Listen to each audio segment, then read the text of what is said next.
Добро вечер. Знам дека имаш многу прашања за гостинот, повели. Така, господине Тројанов, се уште не сме излегле од еден скандал со прислушување. Ова е нов скандал или е продолжение на оној од кој што се уште се обидуваме да излеземе? По една прилика советникот на председател Клинтон во Република Македонија ме праша што ќе се случува наредните месеци или години на овој простор на Балканот. Ја му реков дека на Балканот, вклучително и во Република Македонија, е тешко да предвидите за еден ден што ќе се случи. Така да се сложувам, се редат скандали, афери од големи размери. Граѓаните се вознемерени, загрижени за состојбите во државата, барат стабилност. Тоа е врзано и за функционирање на правната држава, владење на правото. Тоа е основа за економски развој.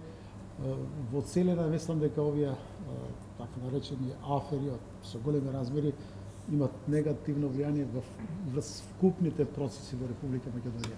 Што мислите вие кога се поставени? Кој би можел да ги постави? Како што веќе прашав, дали е ова продолжение на претходната афера, дали сметате дека е истиот виновник и дали е можно 2 години никој да не го забележи тоа во обвинителството? Прва теза би било дека при купувањето на опремата, при набавката на опремата, дел од опремата во неа била во дел од опремата вклучена и можност за да се прислушуваат овие телефонски линии. Може би било идејата од безбедностни причини, не знам по кои поводи. Сакам да нагласам дека во Република Македонија подолго се шпекулира, се зборува дека има паралелни системи за прислушување и во основа се посочуваат моќните политички партии кои што финансиски се силни, кои што можат да набават опрема и да се користи. Доскорашната опрема што беше монтирана во МВР, зборувам од времето на владењето на Гордана Јанкуловска и нивните соработници, беше една од најсофистицираните. Тоа што од обичен лаптоп, од било каде, може да се влезе во системот и кој број сакате да го изберете и веднаш да го прислушувате. Значи, целиот систем беше така подготвен да во секој момент, без било какво одобрување, без било каква контрола, да го слушате било кој граѓанин на оваа држава. Предпоставувам фиксната телефонија може би полесна за прислушување од колку? Предпоставувам дека со промената на власта дека тие конекции се прекинати. Не можам да верувам дека се до формирањето на новата агенција за прислушување ота дека некој можеби можел да влегува, да прислушува преку тие системи, но како и да е, мислам дека тоа што го слушаме од владата дека неопходно е темелна истрага да се направи, затоа што доколку смислено е направена таа инсталација од надвора, дека не е вмешано никој од обвинителството, се работи за контрола над сите системи, на сите, да речеме, институции во државата, бизнисот, новинарите, што беше карактеристика за аферата што ја открија 20 припадници на МВР, кои што ги доставија до опозицијата прислушување разговори. Дали е дел од тој пакет и јавното обвинителство, мислам дека наскоро ќе добиеме одговори. Но сигурно е дека целокупната оваа операција изведена пред промената на власта или во меѓу време кога се менува, не знам, кога се формираше техничка влада и така натаму. Тоа е и обвинувањето од страна на првиот опозиционер. Тој вели дека датумот кој денеска го спомена јавниот обвинител како датумот кој постојат снимени разговори во обвинителството, дека во тоа време актуелниот министер Оливер Спасовски тогаш бил технички министер.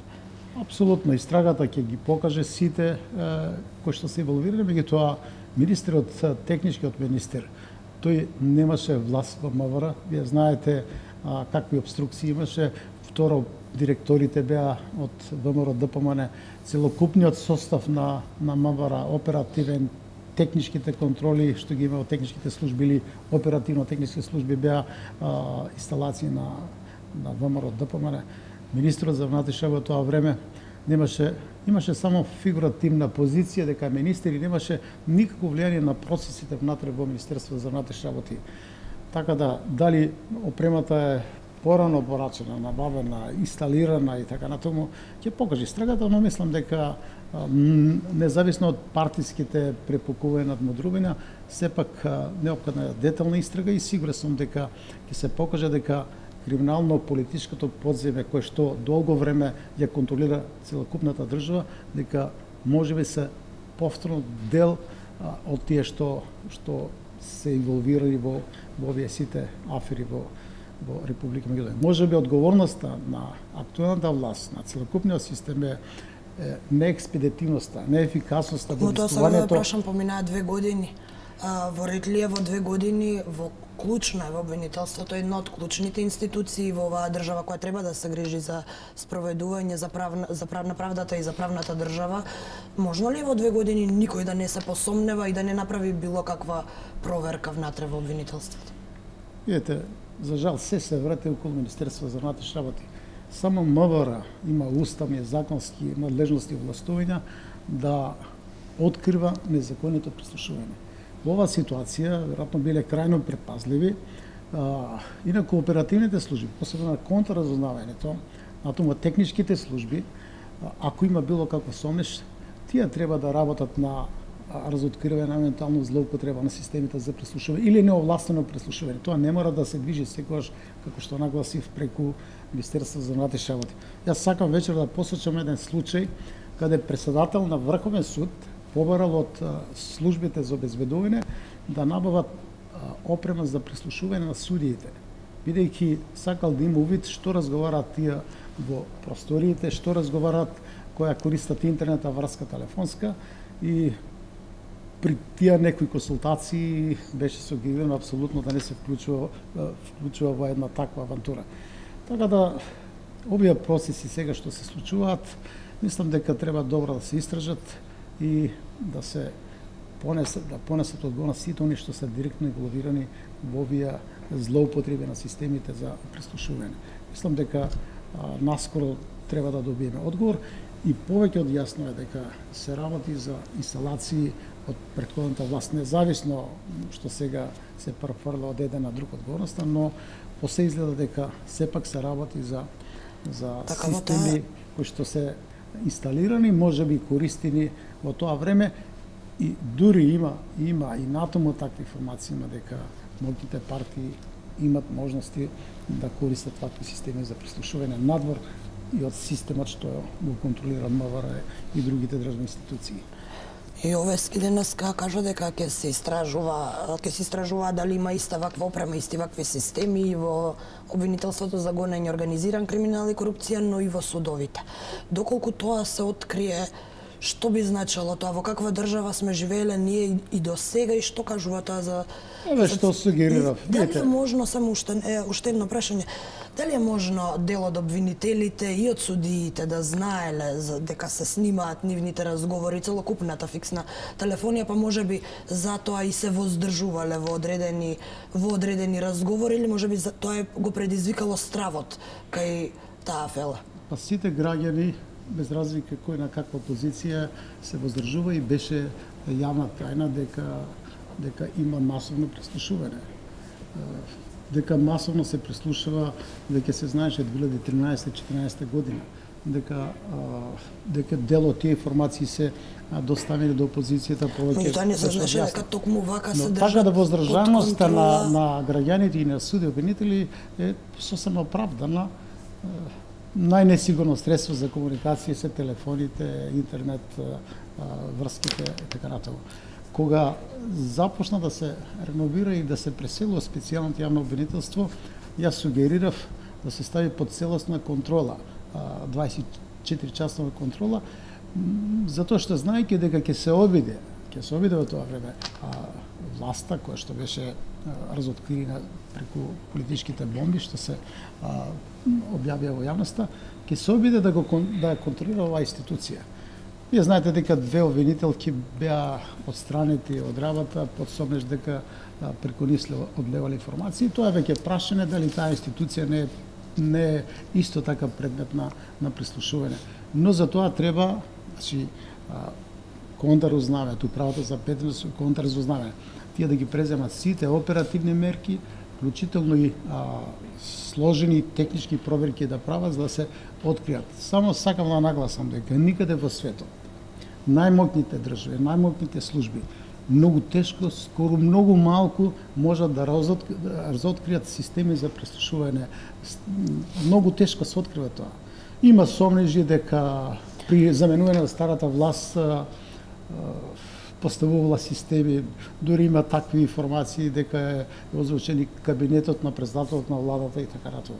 Тоа значи дека одговорноста е голема на овие служби. За жал во оваа држава се прекршува преку Министерство за внатрешни работи и постојано се бара одговорност. Ако вие постојано барате од министер за внатрешни одговорност, кој за многу работи е одговорен согласно законот, но сепак тој не е надлежен или стручен за се тој да разоткрива. Има и равници луѓе, има и равници таму оперативци, има стручни служби кои што треба да функционираат, но проблемот што тие се партизирани, политизирани, има силни обструкции, има поделби, има групи. Сето тоа налага брзи реформи во овие служби за безбедност.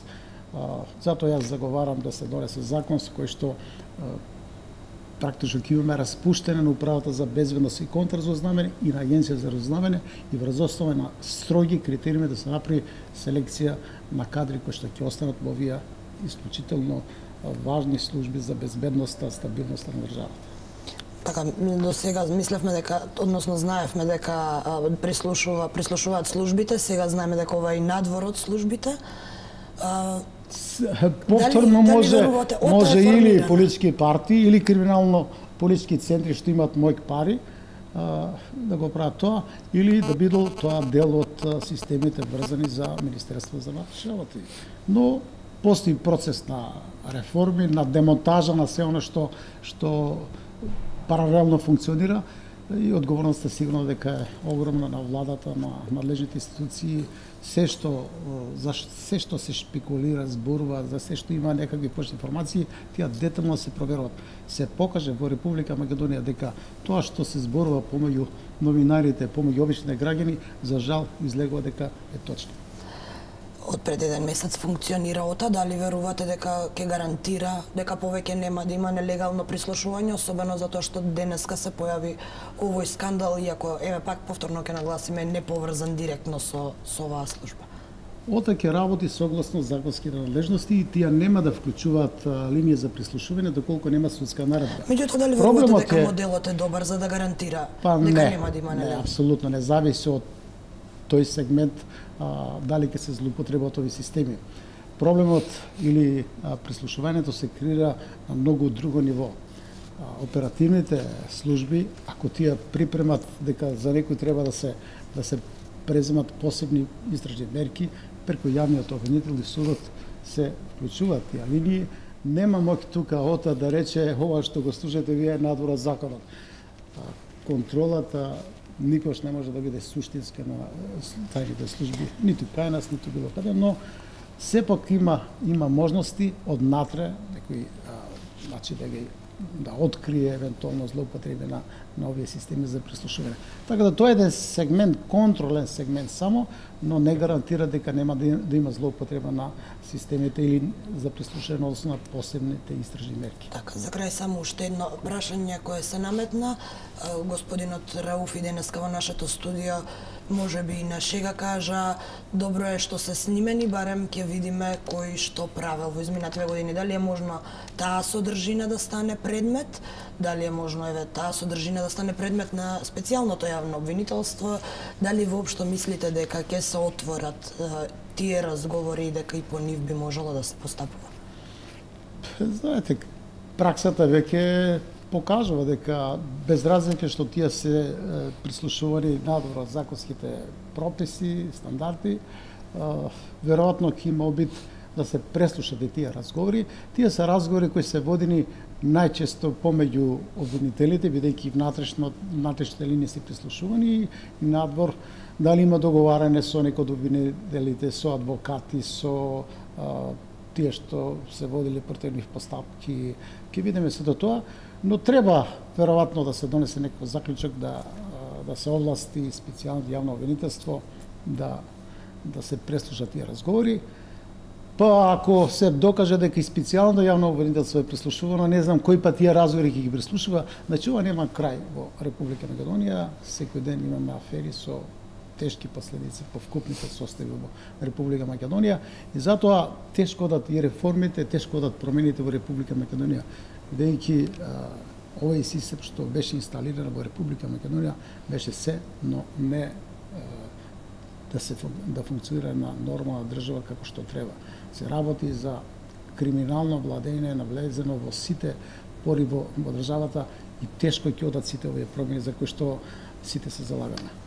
Господине Трајанов, јас ви благодарам за гостувањето во Централниот дневник на 1 ТВ.